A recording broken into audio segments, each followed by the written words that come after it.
மூளைக்கு உதவிய சிறிய பசை நீண்ட காலத்திற்கு முன்பு, சுமார் 8000 ஆண்டுகளுக்கு முன்பு, மரத்தின் சாற்றிலிருந்து தயாரிக்கப்பட்ட பொருட்களை மக்கள் மெல்ல விரும்பினர். அவர்களுக்கு அது இன்னும் தெரியாது. ஆனால் மெல்லுதல் அவர்களை அமைதியாகவும் மகிழ்ச்சியாகவும் உணர வைத்தது. 1918 ஆண்டிற்கு வேகமாக முன்னேறியது. ஒரு சூயிங்கம் தயாரிப்பாளர் கூறினார், "சூயிங்கம் உங்கள் நரம்புகளை நிலைப்படுத்த உதவுகிறது." மக்கள் கொஞ்சம் சிரித்தனர்.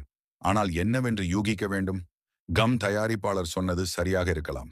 இப்போது சந்திப்போம் இப்ராஹிம், ஒரு ஆர்வமுள்ள சிறுவன். ஒரு நாள் இப்ராஹிம் பள்ளியில் பதட்டமாக உணர்ந்தான். அவனது இதயம் வேகமாக துடித்துக் கொண்டிருந்தது. அவனால் அவனது புத்தகத்தில் கவனம் செலுத்த முடியவில்லை. அவனது ஆசிரியர் சிரித்துக்கொண்டே, "கொஞ்சம் கம் மெல்ல முயற்சி செய்" என்றார். இப்ராஹிம் மெல்ல ஆரம்பித்தான். மெல்லு, மெல்லு, மெல்லு. ஏதோ மாயாஜாலம் நடந்தது.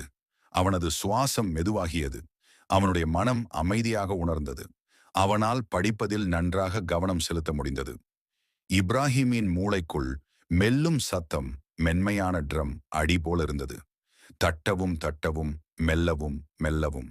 இந்த தாளம் அவரது மூளைக்கு சொன்னது, "ஓய்வெடுங்கள், எல்லாம் சரி."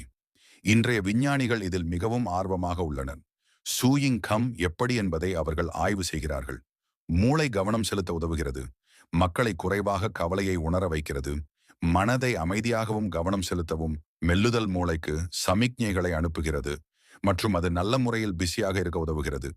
உங்கள் மூளைக்கு ஒரு சிறிய நட்பு வேலையை செய்வது போல. எனவே சூயிங் கம் வேடிக்கையாகவும் சுவையாகவும் மட்டுமல்ல. இது உங்கள் மூளைக்கு ஒரு சிறிய உதவியாளர். அதனால்தான் ஆயிரக்கணக்கான ஆண்டுகளாக மக்கள் விரும்பும் இந்த எளிய பழக்கத்தை பற்றி விஞ்ஞானிகள் இன்னும் ஆர்வமாக உள்ளனர். மெல்லுங்கள், ஓய்வெடுங்கள், புன்னகைக்கவும்.